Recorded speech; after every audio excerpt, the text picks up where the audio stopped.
होली आने वाली है। होली के दौरान शास्त्रों के मुताबिक भगवान विष्णु और राम के नाम पर प्रतिबंध लगाने पर होली में क्या हुआ था, ये सब जानते हैं। ऐसा योगी ने कहा। जी हाँ, राम जी के बगैर हम अधूरे हैं, यानी कि बीजेपी अधूरी है। राम जी करेंगे बेड़ा पार योगी की यलकार से। योगी की ललकार और यलगार से बंगाल में मचा बवाल, तो मैं लेकर आया देश का सवाल। नमस्ते, मैं हूं मनीष अवस्थी, हाजिर हूं आपका अपना पसंदीदा डिबेट शो देश का सवाल लेकर। बंगाल के मालदा में प्रचार करने पहुंचे सीएम योगी ने आज राज्य सरकार और सीएम ममता बनर्जी पर जमकर हमले किए। योगी ने विशाल जनसभा को संबोधित करते हुए ममता सरकार पर तुष्टीकरण जैसे आरोप लगाए और कहा कि ममता सरकार राज्य में दुर्गा पूजा पर रोक लगाती है, जबकि मुहर्रम के जुलूस को राज्य में इजाजत दे दी जाती है। योगी ने आरोप लगाया कि बंगाल में जय श्री राम के नारे बोलने से भी रोका जाता है। यूपी सीएम ने कहा कि 1 महीने में बंगाल की धरती पर परिवर्तन दिखाई देगा।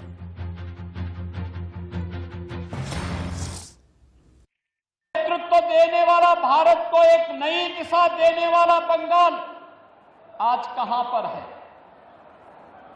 आज यहां पर गरीबी है, आज यहां पर बदहाली है, आज यहां पर अराजकता है, आज यहां पर सत्ता प्रायोजित अपराध और आतंकवाद न केवल यहां की सुरक्षा के सामने गंभीर संकट खड़ा कर रहा है, बल्कि देश की सुरक्षा को भी चुनौती देते हुए दिखाई देता है। आज बंगाल में केंद्र सरकार की कल्याणकारी योजनाओं को लागू नहीं करने दिया जाता है और आज बंगाल के अंदर एक तरफ यहां पर जिस बंगाल ने आदि शक्ति मां भगवती दुर्गा के अनुष्ठान का श्री गणेश करके पूरे देश के अंदर शक्ति का एक नया संचार किया था, आज उस बंगाल के अंदर दुर्गा पूजा पे प्रतिबंध लगाया जाता है। ईद में जबरदस्ती गौ हत्याएं प्रारंभ कराई जाती हैं और साथ साथ यहां पर तस्करी और गौ तस्करी के माध्यम से यहां की भावनाओं के साथ खिलवाड़ करने का कार्य किया जाता है। यहां की सरकार मौन बनी रहती है। भाइयों बहनों, बंगाल में आज जय श्री राम के नारे लगाने को भी प्रतिबंधित करने का कार्य किया जाता है और हमले करवाए जाते हैं, जिसने उत्तर प्रदेश के अंदर व्यापक परिवर्तन किया है। और उस व्यापक परिवर्तन के कारण आज आप देखते होंगे यहां पर गर्मियों में जून से लेकर के अक्टूबर के बीच में इंसेफ्लाइटिस से हजारों मौतें बंगाल में आज भी होती हैं, लेकिन बंगाल के अंदर अज्ञात बीमारी दिखा करके इस बीमारी से होने वाली मौतों को छुपाने का कार्य टीएमसी की सरकार करती है। इससे पहले कम्युनिस्टों की सरकार भी यही बंगाल के अंदर करती थी, लेकिन हम लोगों ने प्रधानमंत्री मोदी जी के अनुकंपा और उनकी कृपा से स्वच्छ भारत मिशन के अंदर हर एक गरीब परिवार के घर में एक शौचालय बना दिया, हर एक घर तक शुद्ध पेयजल उपलब्ध कराने की व्यवस्था की। आज परिणाम है इंसेफ्लाइटिस उत्तर प्रदेश से पूरी तरह समाप्त हो चुका है। कोई मौत इंसेफ्लाइटिस से उत्तर प्रदेश के अंदर नहीं होती है। जी हाँ, योगी की ललकार। जी हाँ, वहीं बंगाल में कांग्रेस की मुश्किलें कम होने का नाम नहीं ले रही। आईएसएफ से गठबंधन के बाद अपनों के निशाने पर आई कांग्रेस पर अब बीजेपी ने जोरदार हमला बोला है। बीजेपी ने कांग्रेस और आईएसएफ के गठबंधन को ठगबंधन करार दिया है। ये Congress party Indian secular front के साथ मिली हुई है। ये कांग्रेस पार्टी एआईयूडीएफ के साथ मिली हुई थी, अभी मिलने के लिए कोशिश में। मुस्लिम लीग के साथ मिली हुई है। वेलफेयर पार्टी जमात इस्लामी के जो फ्रंट है उसके साथ मिली हुई है। एसडीपीआई के साथ मिली हुई है। और कमाल की बात है, महाराष्ट्र में पावर शेयरिंग के लिए शिवसेना के साथ मिली हुई है। आप सोचिए जरा, कोई दीन ईमान नहीं है, कोई आइडियोलॉजी नहीं है, कोई विचारधारा नहीं है, भ्रष्टाचार ही कांग्रेस पार्टी की आइडियोलॉजी है, भ्रष्टाचार ही कांग्रेस पार्टी का विचारधारा है।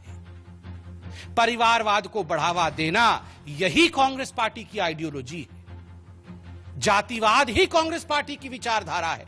जहां कांग्रेस रहती है वहां अनहोली इंटेंशन रहता है, उनकी इच्छाएं ही अनहोली है, अनहोली अलायंस रहता है और अनहोली परफॉर्मेंस। जब इंटेंशन ही अच्छे नहीं है तो परफॉर्मेंस अच्छा कैसे हो सकता है?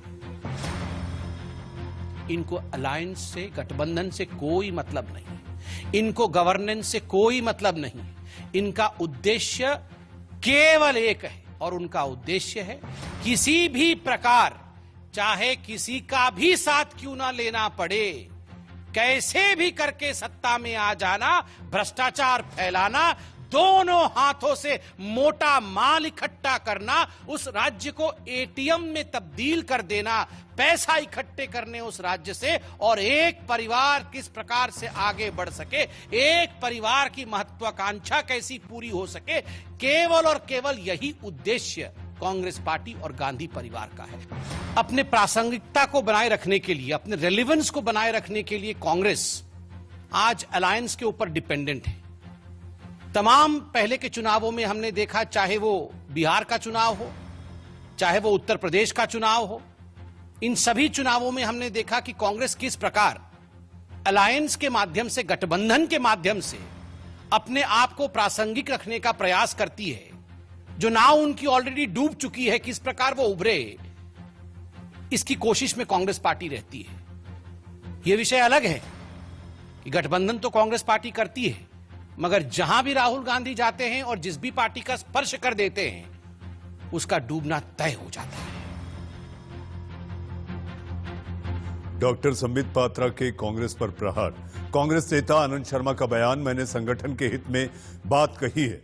जी हां, इस वक्त की बड़ी खबर, आनंद शर्मा जो लगातार अधीर रंजन चौधरी से 2 दिनों से लगातार उन पर प्रहार कर रहे थे। इस वक्त की बड़ी खबर, कांग्रेस में अलग मत हो सकते हैं, ये प्रजातांत्रिक पार्टी की पहचान है। पार्टी में अपनी बात रखना कोई गलत बात नहीं। सोनिया के खिलाफ बगावत का सवाल ही पैदा नहीं होता। कांग्रेस नेता आनंद शर्मा के बदले सुर। यह कांग्रेस के नेतृत्व से बात की है वो संगठन के हित में कि कैसे हम अपनी पार्टी को मजबूत करें, अगर जहां सुधार की जरूरत है वो सुधार भी हो। वो हमने एक कांग्रेसियन के रूप में अपनी बातें कही हैं, और ये कोई दूसरे दल का मामला नहीं। बगावत किसके खिलाफ? सोनिया जी के नेतृत्व में हम सब विश्वास करते हैं, उनका प्रशंसा भी करते हैं। कोई एक शब्द या एक टिप्पणी आज तक जीवन में नेतृत्व के खिलाफ नहीं की, तो मैं इसको बिल्कुल नकारता हूं, ये गलत बात है। Politics is the game of changing colours. कल इसी समय कुछ बदले सुर थे और 24 घंटे के भीतर आनंद शर्मा के बोल भी बदल गए। इस वक्त आ रही है बंगाल से एक बड़ी खबर। बड़ी खबर, ममता बनर्जी को लगा है एक बड़ा झटका। ममता के विधायक जितेंद्र तिवारी बीजेपी में हुए शामिल।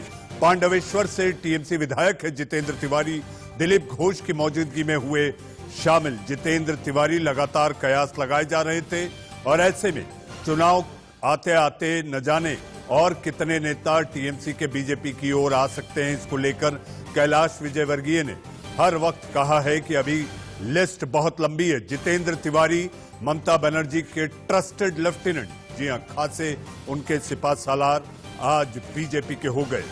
इस वक्त की बड़ी खबर,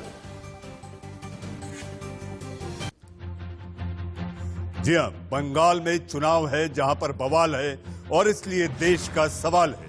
इसी पर बहस और चर्चा करने के लिए हमारे साथ मेहमानों का पैनल है। पैनल में आपके टीवी स्क्रीन पर बीजेपी का पक्ष रखने के लिए बीजेपी के युवा तेज तर्रार प्रवक्ता रोहित चहल हमारे साथ हैं। हमारे साथ टीएमसी की युवा प्रवक्ता जुई बिस्वास हमारे साथ हैं। हमारे साथ जनाब अजमल खान साहब एआईएमआईएम के प्रवक्ता हैं, एआईएमआईएम के नेता हैं, आपका भी स्वागत है। और हमारे साथ कांग्रेस के नेता प्रवक्ता अभिषेक दत्त हमारे साथ हैं। जी हां, सबसे पहले जुई बिस्वास, मैं आपके पास आऊंगा। आखिर टीएमसी में ये क्या है, लगातार एक के बाद एक नेता आपको छोड़कर जा रहे हैं, पोचिंग जारी है। कैलाश विजयवर्गीय और बीजेपी के बड़े नेताओं ने कहा है चुनाव आते आते टीएमसी में नेता ढूंढना मुश्किल होगा। जी सीधे जवाब में दे तो आपको पता ही है कि दिल्ली इलेक्शन से पहले अरविंद केजरीवाल जी और उनके पार्टी से 32 एमएलए को बीजेपी ने खरीद लिया था। तो यही सेम पॉलिसी बीजेपी आज बंगाल के लिए भी अपना रहा है। यहाँ पर भी टीएमसी के जितने बड़े बड़े लीडर्स हैं सबको डरा के धमका के ईडी सीबीआई सब दिखा के आप लेके जा रहे हैं अपने पास, लेकिन उससे कोई फर्क नहीं पड़ेगा। दीदी एक चैलेंजर है, रॉयल बेंगल टाइगर्स है, वो खुद अकेली भी लड़ेगी तो चुनाव जीत जाएगी। राय तो जनगण को देना है, यहाँ पे चुनाव तो मतदान तो बंगाल के जनगण करेगा। बंगाल में जितने भी जनगण है वो देख रहे हैं, सारे किससे देख रहे हैं बीजेपी कैसे कैसे लोगों को, नेता को इधर से उठा के यहाँ पर तृणमूल कांग्रेस से उठा के लेके जा रहे हैं। उनका खुद का दम नहीं है नेता बनाने का, पार्टी में कोई बड़ा नेता नहीं है, तृणमूल के नेता को यहाँ से उठा के अपने दल में शामिल कर रहे हैं। ये उनका पॉलिसी है, आप देखे हैं दिल्ली इलेक्शन से पहले भी आपने देखे हैं। तो ये भी आपके साथ भी हुआ है, ये टीएमसी के साथ भी अभी हो रहा है। ये कोई नया चीज नहीं है उनके लिए, उनका स्ट्रैटेजी है। जी स्ट्रैटेजी है, लेकिन आखिर ऐसा क्या हुआ कि ममता दीदी से उनके अपने ट्रस्टेड लेफ्टिनेंट जूही छोड़कर बीजेपी के पाले में जा रहे हैं? देखिए अगर किसी को जाना है तो हम उसको जबरदस्ती तो नहीं रख सकते पार्टी में। वो हमारे नेता है, नेता थे, तो हम दुख है जो पार्टी छोड़ के जा रहे हैं उनके लिए, लेकिन हम तो जबरदस्ती किसी को पार्टी में नहीं रख सकते हैं।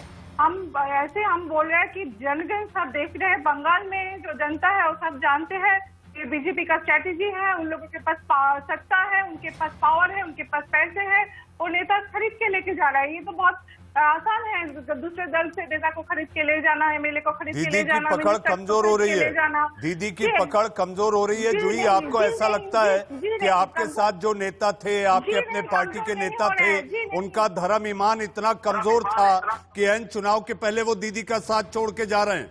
आप क्या बोलेंगे कि आप जो दिल्ली में बीजेपी किया है आपके साथ, तो वहाँ पर भी नेता सब कमजोर थे।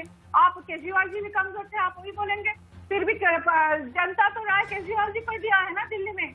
तो यहाँ पर भी बंगाल में जनता को सब पता है, जो लीडर छोड़ के जा रहे हैं उनके बारे में जनता को पता है कि उतना जो यहाँ जी ये पब्लिक है, सब जानती है। जूही आप अपना फ्रेम ठीक करें, जूही आप अपना फ्रेम ठीक करें, ये पब्लिक है, सब जानती है।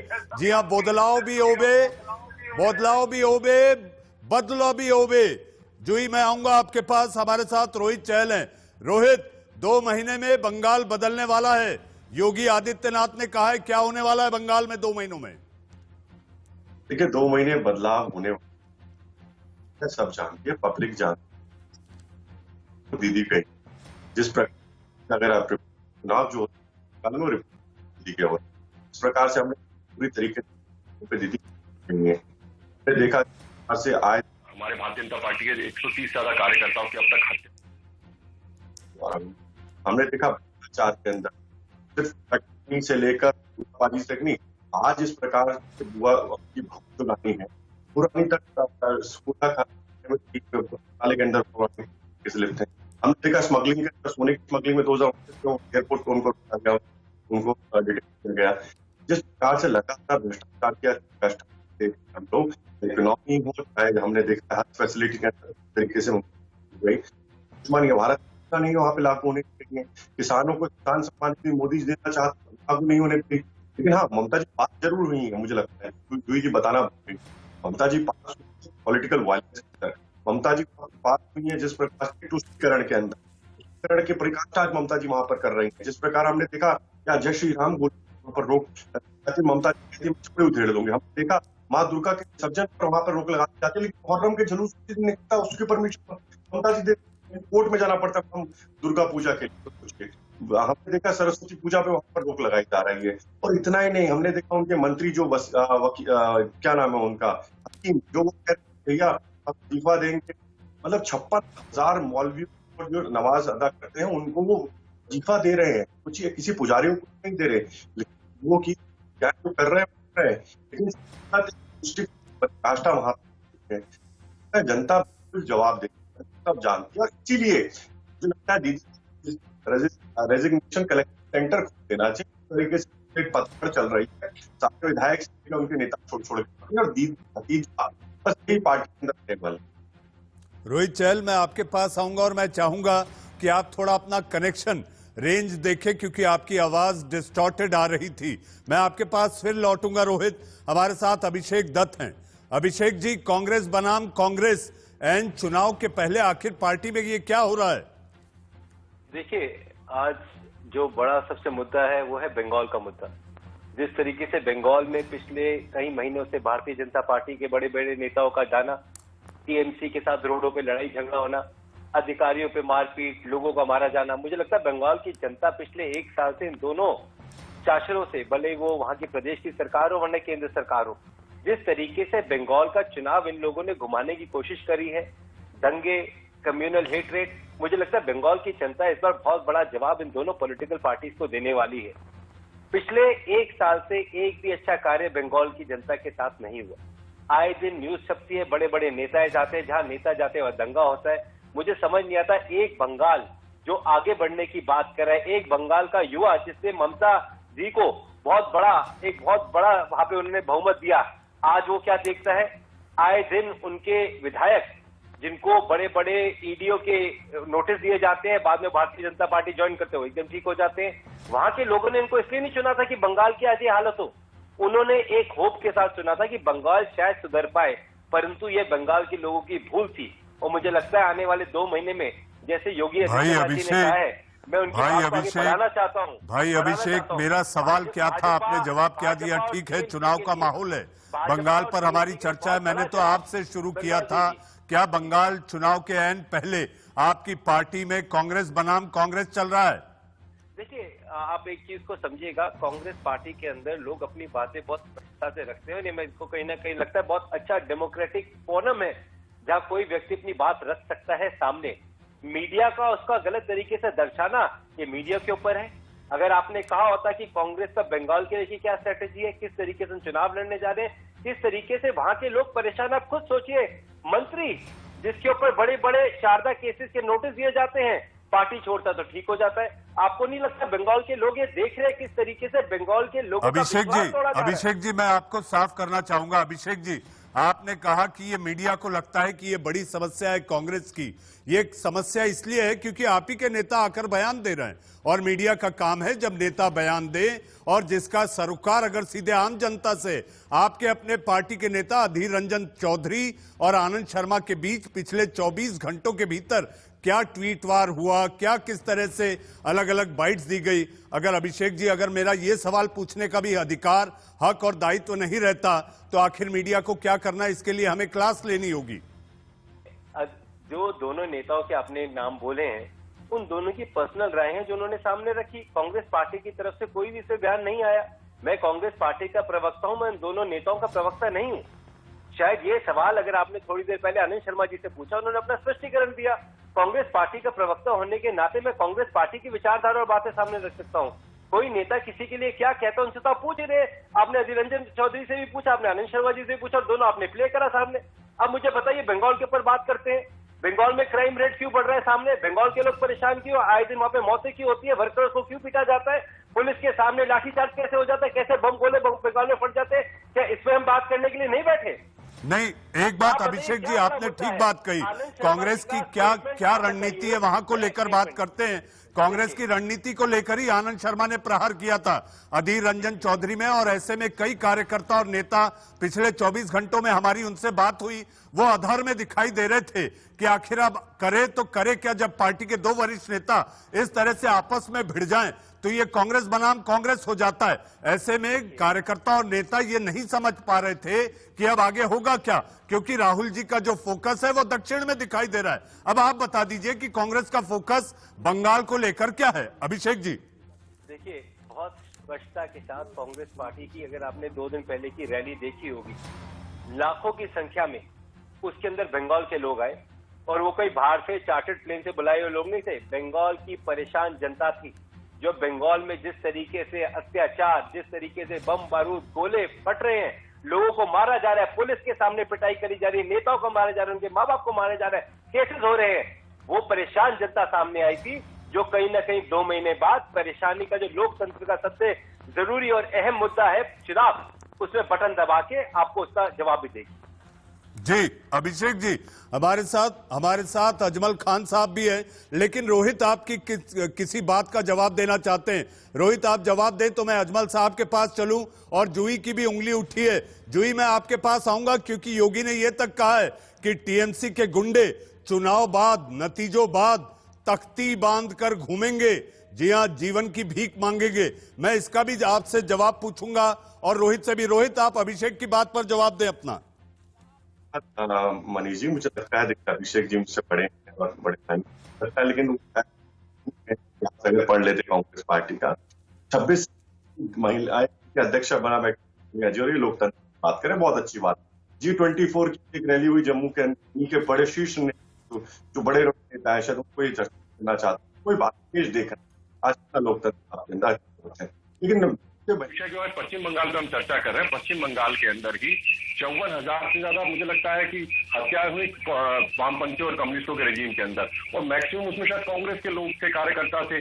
आज उनकी हत्या करने वाले जो कांग्रेस के कार्यकर्ताओं की हत्या जिन्होंने की वामपंथियों के, आज उन्हीं के साथ मंच साझा कर रहे हैं, उन्हीं के साथ गठबंधन करके बैठे हुए हैं। और सबसे महत्वपूर्ण बात है कि देखिए कांग्रेस पार्टी का जो इतिहास है हम देखते हैं लगातार, जिस प्रकार तुष्टीकरण की प्रतिकाष्ठा करने में लगी हुई है, आज जफरपुरा शरीफ के जो है उनके जो पीर ज्यादा है उनके साथ बैठे हुए हैं। और जब ये अधीर रंजन चौधरी मंच में बोल रहे थे, उस समय अधीर रंजन चौधरी सामने थे, भाईजान भाईजान के वहां नारे लग रहे थे। तो मुझे लग रहा है भूल रहे हो भीड़ किसकी थी, ये मुझे लगा ख्याली पुलाव पकाए बैठे में, इनको खाने दीजिए। ये बैसाखी पे चाहे उत्तर प्रदेश हो चाहे बिहार में पहले सवार थे, अब असम की बात कर ले तो बदरुद्दीन अजमल के कंधे पे सवार है, दक्षिण में जाते हैं तो एसडीपीआई और मुस्लिम लीग के कंधे पे केरला के अंदर ये सवार हो जाते हैं। तो इनका जो एक अपने आप में बताता है तुष्टीकरण के लिए जो इनको एकमात्र वोट दिखाई दे रहे हैं, वो 30% वोट दिखाई दे रहे हैं। इसीलिए एक उसी जैसी जो देश जो पीर ज्यादा जो जिस तरीके कहता है 50 करोड़ हिंदुओं की हत्या हो जानी चाहिए, मर जाने चाहिए, जिस प्रकार के उसके और इतने बयान आए देश के खिलाफ, उसके साथ आज ये गठबंधन रोहित चहल गठबंधन के इस दौर में न केवल कांग्रेस बल्कि आप भी अछूते नहीं हैं। आपको भी जहां जहां जिसकी जरूरत पड़ती है आप भी हाथ थामते हैं। मैं आऊंगा रोहित आपके पास, आऊंगा। हमारे साथ जनाब अजमल खान साहब हैं और हमारे साथ प्रीति पांडे, जी हाँ प्रीति पांडे राजनीतिक विश्लेषक है, वो भी जुड़ चुकी हैं। जनाब अजमल साहब, अगर आपको मेरी आवाज आ रही है तो मेरा सवाल आपसे, भाईजान आखिर बंगाल में ये क्या हो रहा है? सब भाईजान को लपकने में लगे, और मुझे स्मरण आता है कल आपने कहा था कि अभी देखिए पल पल बदलेगी यहाँ की सियासत, क्योंकि 30% मुस्लिम वोटर्स का सवाल है। ऐसे में तुष्टीकरण को लेके हर कोई लपकना चाहता है और कांग्रेस छिटकने पर खड़ी है।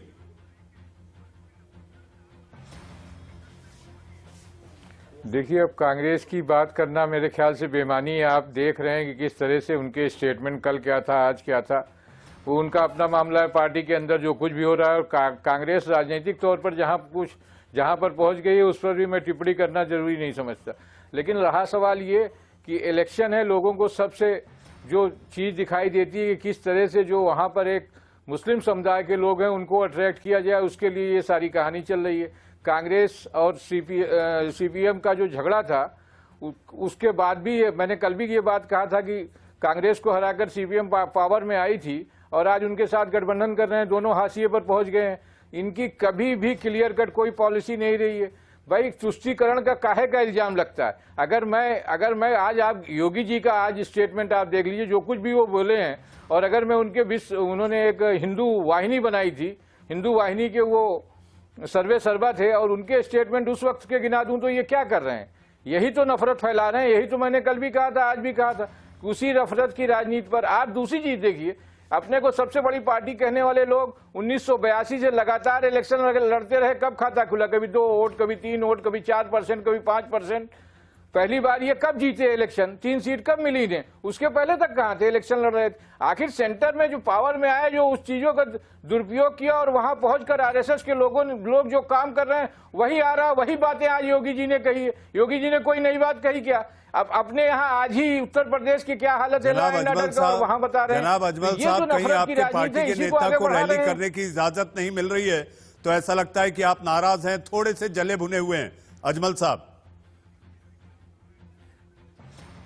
देखिए हमारे पार्टी के नेता को शुरू में रैली करने की इजाजत कहीं नहीं मिलती। मैंने बार बार ये कहा है कि सारी पार्टियों की दिक्कत ये है कि लगातार 70 साल से दूसरी पार्टियों की जो हुकूमतें रही उनकी अपॉइंटेड कमीशन और कमेटी ने हिंदुस्तान भर में मुसलमानों की हालत बताई है। सच्चर कमेटी ने 2006 में कहा, आखिर कम्युनिस्ट पार्टी की हुकूमत थी ना, तब तो टीएमसी भी नहीं आई थी। 2006 में कहा कि मुसलमानों की शैक्षिक आर्थिक स्थिति बंगाल में सबसे बदतर है। उसके बाद अगर वही बात एक मुस्लिम लीडर कह देता है तो बड़ी परेशानी हो जाती है। कोई दूसरी बात तो कहते नहीं। हम यही तो कहते हैं कि हम अपनी हिस्सेदारी, राजनीतिक हिस्सेदारी, सामाजिक हिस्सेदारी चाहते हैं ना, तो सबको कम्युनल दिखाई पड़ने लगते हैं। और जो कम्युनिज्म के नाम पे राजनीति करके यहाँ तक पहुंचे उनके योगी जी का आज का जो बंगाल में स्टेटमेंट है वो देखिए। इस हिस्सेदारी को लेकर अगर पक्षपात हो तो ये कहां तक जायज है? हमारे साथ प्रीति पांडे राजनीतिक विश्लेषक हैं। प्रीति जी, आज से सवाल है, आप देश के सवाल में पहली बार आई हैं। हमारा सवाल है कि भारत को नेतृत्व देने वाला बंगाल आज बदहाल है।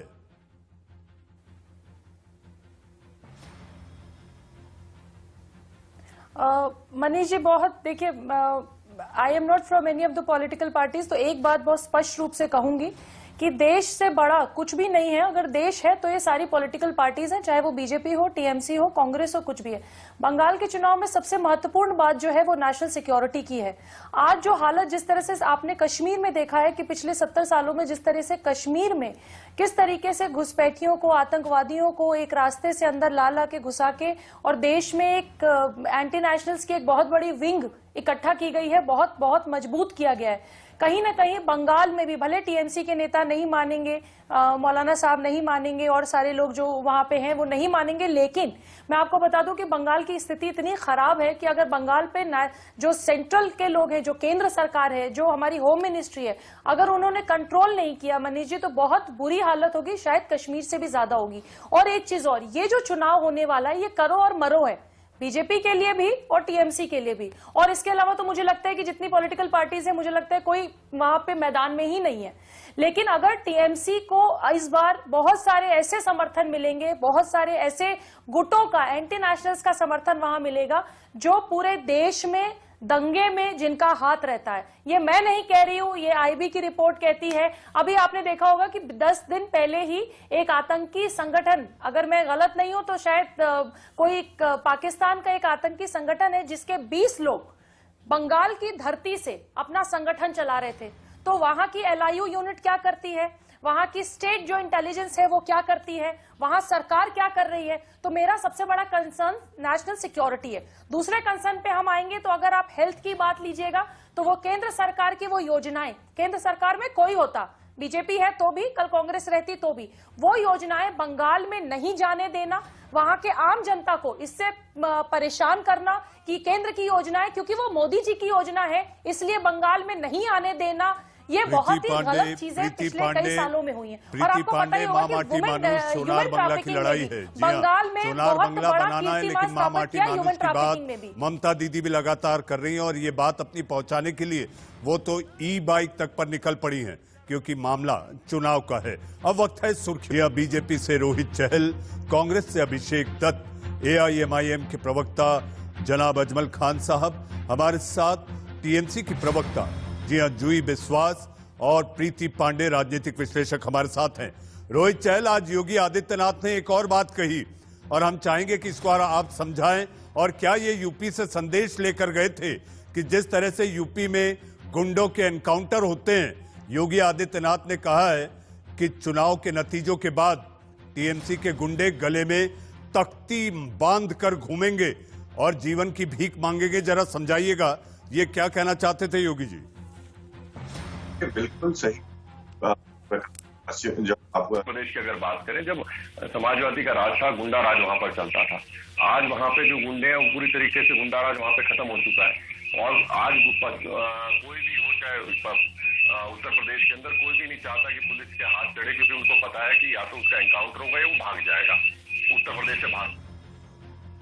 जिस प्रकार से आज पश्चिम बंगाल के हालात हम लोग ने देखे हैं, 120 से ज्यादा भाजपा पार्टी कार्यकर्ताओं जो टीएमसी के द्वारा हो गए, और गृह मंत्री अमित शाह जी हाँ कैसे से आएगा आप देखिएगा। ये जो गुंडे हैं उनको भी समझ में आ गया है कि कोई पीछा नहीं जाने वाला है। ये बात वो समझ ले बहुत अच्छे से, क्योंकि आज पश्चिम बंगाल के अंदर लगातार हमने देखा मुफस्सर हुसैन और टीएमसी के नेता है, उन्होंने बयान दिया, उन्होंने कहा कि देखिएगा चुनाव वाला दिन, वोटिंग वाला सिर्फ टीएमसी के लोग बाहर निकलेंगे, हम किसी को निकलने नहीं देंगे। लगता है इस तरह माहौल खराब विकास में लगे हुए हैं। ऐसे समझ लेना, जिस प्रकार से लॉ एंड ऑर्डर जो उत्तर प्रदेश के अंदर जिस प्रकार का ऑर्डर आज बहुत अच्छा हो गया, वहां पर भी उनको पता है उनके अंदर है, ऐसे टीएमसी के जो भी समझ लें, क्योंकि आज हम देखते हैं आपको जूही जी से पूछना चाहिए। देखिए हाल में माँ का हुआ, बात कर कहते हैं टीएमसी वाले है वो। रोहित जरा उसे फ्रेम में लाए जो आप दिखाना चाहते हैं। रोहित, देखिए जो बंगाल की बेटी की बात कर रहे हैं, तो ये माँ भी तो बंगाल की बेटी है ना, जो 85 साल की माँ के साथ टीएमसी के गुंडों ने जिस प्रकार की निर्ममता के साथ जो पर हमला किया है, सिर्फ इसलिए कि बेटे हैं। रोहित आपके पास आता हूँ, रोहित आपके पास आता हूँ, जूही से सवाल ले लेते हैं। जूही, लगातार ममता दीदी के शासन को निर्मम शासन बता रही है बीजेपी। जिस तरह से वहां पर बेटी और खासकर 85 वर्ष की वृद्धा के साथ जो तस्वीरें और पोस्टर वार शुरू हुआ है, आपको लगता है कि ये आपका बंगाल है जहां पर बेटियां सुरक्षित हैं? जी, मैं इसी के बारे में बात कर रही हूँ। रोहित जी, उनका प्रवक्ता, बीजेपी के प्रवक्ता भी जो बता रहे थे, जो छवि दिखा रहा है, ये दरअसल गलत बात है। ये जो छवि दिखा रहा है, ये डोमेस्टिक वायलेंस का केस है, ये कोई पॉलिटिकल वायलेंस का केस नहीं है। ये बीजेपी का काम ही है, अपना कोई भी फोटो सामने लेके आएगा, जब भी इनका चुनाव आता है ऐसे फॉल्स केस को फैलाता रहता है। और अगर आप बात करें योगी आदित्यनाथ जी के, तो मैं उनके आंकड़ा बता दूं। ये माँ क्या पश्चिम बंगाल की बेटी नहीं? ये क्या पश्चिम बंगाल की माँ नहीं? मेरे को बात करने दीजिएगा। आपके बात करने के टाइम हमने टोके नहीं आपको। आपके बात करने के टाइम हमने आपको टोका नहीं है, तो आपने टोके नहीं है, हमको बात करने दीजिएगा। जब आपके बारी आएगा तो आप बात कीजिएगा। रोहित जवाब ले लीजिए, रोहित जवाब ले लीजिए। रोहित, हम जिस टेक्निकल फॉर्मेट पे ये बहस कर रहे हैं उसमें एक व्यक्ति एक वक्त बोले तो ज्यादा बेहतर होगा। रोहित जवाब ले लीजिए, जूही अपनी बात पूरी करें, जूही अपनी बात पूरी करें। आप मेरे को बात करने दीजिए, आपके बारी आएगा तो आप बात कीजिएगा। मैं योगी जी के बाद में आ रही हूँ सीधे। जो आदमी एक स्टेट नहीं संभाल सकता है, उत्तर प्रदेश में क्राइम रेट 2014 से लेकर 2019 में 56% हाईएस्ट इन द कंट्री। महिला के खिलाफ सबसे ज्यादा अत्याचार किसी प्रदेश में होते हैं तो वो उत्तर प्रदेश है, जिसमें कभी केस सामने आया है। आज भी एक केस सामने आया है कि केस जो आरोपी है, जो आरोपी है, उनके पिता को चला रही ना हत्या कर दिया गया है दिन दहाड़े। ये केस जो सामने आया है आज भी हद तक से योगी जी को पहले हम बोले तो ठोस और करप्शन आज ये टीएमसी की हो चुकी है। आज तोड़ो, मारो, काटो, इसके अलावा टीएमसी में कुछ नहीं बचा। योगी जी का फायदा उठा के ये क्या है? ये नहीं दिखा इस माँ के। पश्चिम बंगाल की जनता हमारे भाई बहन ये देख रहे हैं, को लेकर जवाब देंगे। इंडिया में कोलकाता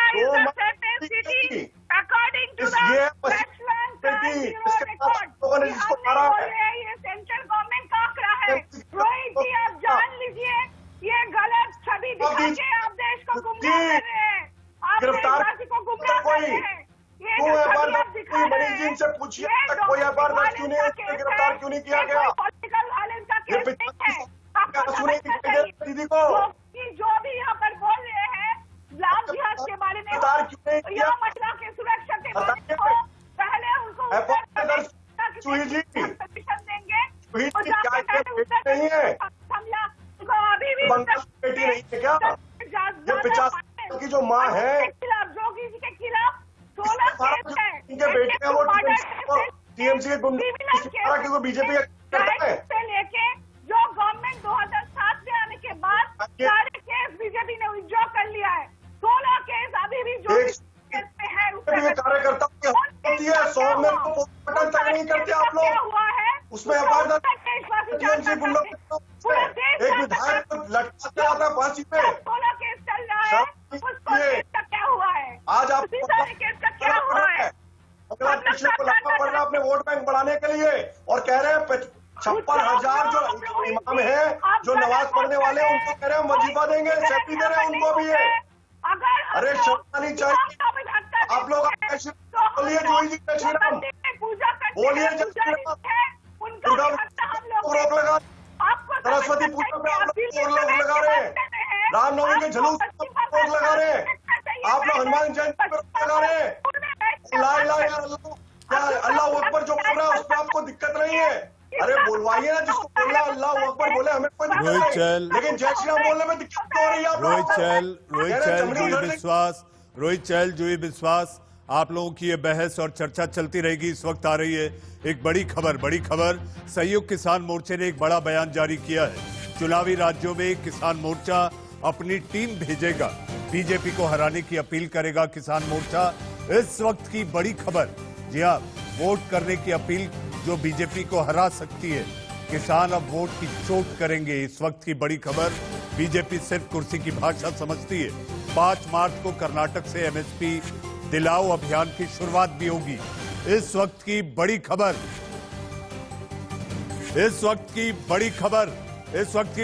रोहित चहल, किसान मोर्चा सारे चुनावी राज्यों में जाकर आपको वोट न दिए जाने की अपील करेगा। रोहित चहल, पहली प्रतिक्रिया।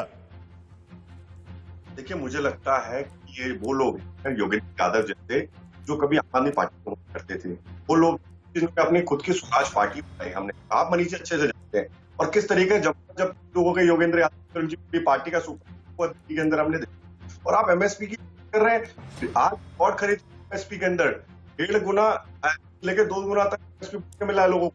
देखिए, मुझे लगता है फैलाने से ज्यादा कुछ नहीं।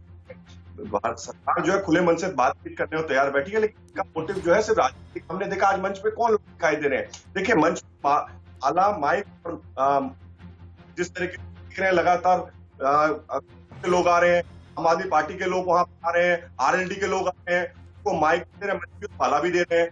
कि अपने आप में बताया ये सिर्फ राजनीतिक है, रोहित चहल, आपका ये कहना है है कि अगर किसान मोर्चा की, संयुक्त किसान मोर्चा की अगर ये पहले और इस तरह से आपको चोट करना चाहता है तो ये बेअसर साबित होगी। मैं आऊंगा आपके पास, क्योंकि मैं बहस के आखिरी पड़ाव में हूं और मेरे साथ कुछ और मेहमान हैं जिनके पास जाना है। अभिषेक दत्त जी, आपने रणनीति की बात की थी बंगाल चुनाव के मुद्दे पर। देश का सवाल है, आईएसएफ को लेकर अब आपकी क्या रणनीति है?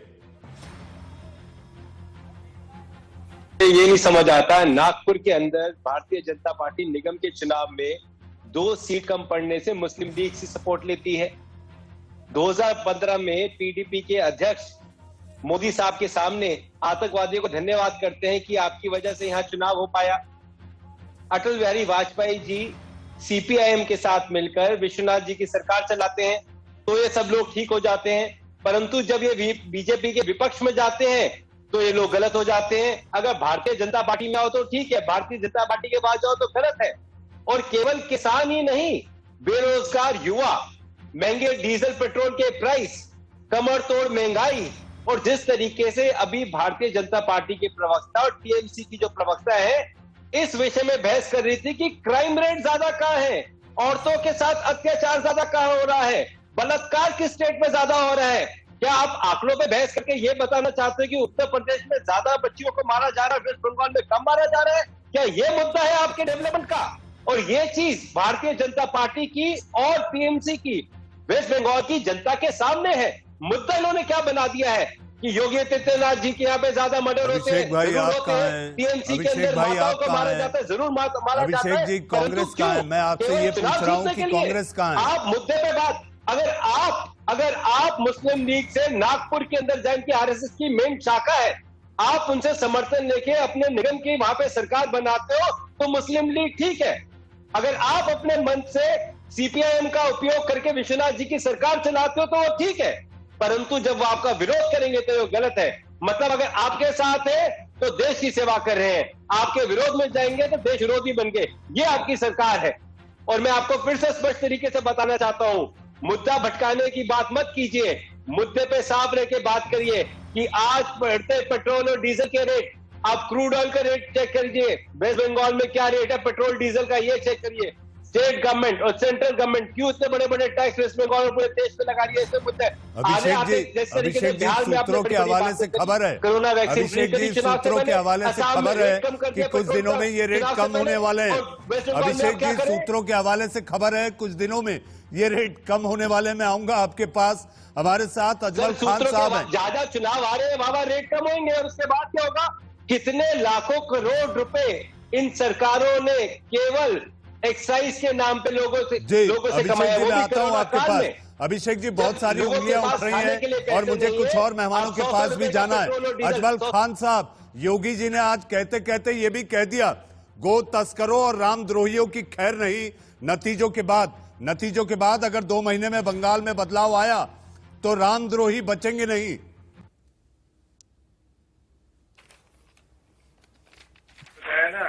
उनका संगठन था वो, मैंने बताया ना, उनका संगठन था वो हिंदू वाहिनी, और उसके तहत उन्होंने क्या क्या कहा है। मैंने शुरू से कहा कि एक धर्म विशेष के खिलाफ नफरत फैला के राजनीति करने वाले लोग हैं और यही करने वहां गए हैं। अभी बात कर रहे थे ना, तो भाई जो क्राइम ब्यूरो का रिकॉर्ड है वो तो बता रहा है, कहीं का भी हो, यूपी का हो या बंगाल का हो, इतना अच्छा शासन होता तो यहाँ मालूम होता। महंगाई से लेकर बेरोजगारी तक पूरे हिंदुस्तान में क्या हालत है सभी को मालूम है। तो बचा क्या है? बचा यही है कि एक धर्म विशेष के खिलाफ नफरत फैला के बीजेपी ने हमेशा राजनीति की है। वही करने सबसे पहले योगी जी को वहां बुलाया गया। आप देखिए कहां बुलाया, कहां गया है, दोनों चीजों को आप देखिए और क्या उन्होंने बोला है, चीजों को बता एक साथ देख लीजिए तो ये स्पष्ट हो जाता है कि योगी जी वहां क्या करने गए, राज्य में वो क्या करने जाते हैं। अजमल साहब, कहां बुलाया गया ये बात ही नहीं है। योगी उनके स्टार प्रचारक हैं और वो हर राज्य में जाते हैं। देखिए आप नहीं, ठीक बात है, लेकिन वो उनके कंटेंट्स आप देख लीजिए, कहीं बदलता है क्या? रामद्रोही का क्या मतलब है? कि रामद्रोही का क्या मतलब है? क्या उनका पेटेंट है क्या किसी रिलीजन पे? उनका अपना पेटेंट है भाई। वो गोरख रक्षा पीठ के बीजेपी राम के बगैर गोरख रक्षा पीठ जिसको नाम का नाम लेने से तकलीफ हो और वो ये कह दे कि अगर ये नाम लिया तो चमड़ी उधेड़ देंगे, तो आखिर वो कह रहे हैं वो रामद्रोही नहीं तो और क्या। ऐसा योगी आदित्यनाथ का कहना है। भाई उनका लगातार यही कहना है, इसके अलावा उनके पास कोई नहीं था। इसीलिए तो मैंने कहा 2 सीट पर सिमटी हुई 303 यही धर्म की नफरत फैलाकर पहुंची। पास वही जवाब है जो हमेशा से आप लोग देते आए। प्रीति पांडे, मुझे बहस खत्म करनी है अजमल साहब। प्रीति पांडे, बंगाल में बदलाव होगा ऐसे संकेत को लेकर बीजेपी के नेता खुद इस तरह से लगे हुए हैं कि बदलाव में इस बार बीजेपी अपना परचम लहरा सकती है।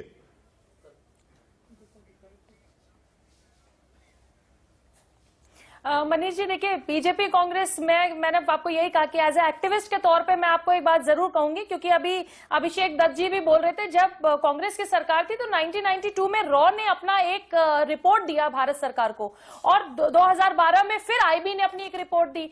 ना इसको अजमल साहब मानेंगे ना इसको अभिषेक दत्त साहब मानेंगे कि वहां पे घुसपैठ होती है। ये कांग्रेस सरकार ने खुद एक बहुत बड़ी रिपोर्ट दी है, और देखिए वहां की जो जनता है ना वो खुद बहुत परेशान हो गई है।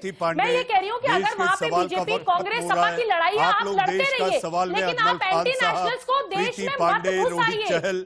जूही बिस्वास और अभिषेक दत्त जी, आप लोग आए, आप सभी का बहुत बहुत धन्यवाद। लेकिन जाते जाते हम ये कहना चाहेंगे, जी हाँ, यलगार और ललकार बंगाल में पब्लिक के मूड को जानने के लिए आपको 2 महीने करना होगा इंतजार। देश का सवाल में आज के लिए बस इतना ही।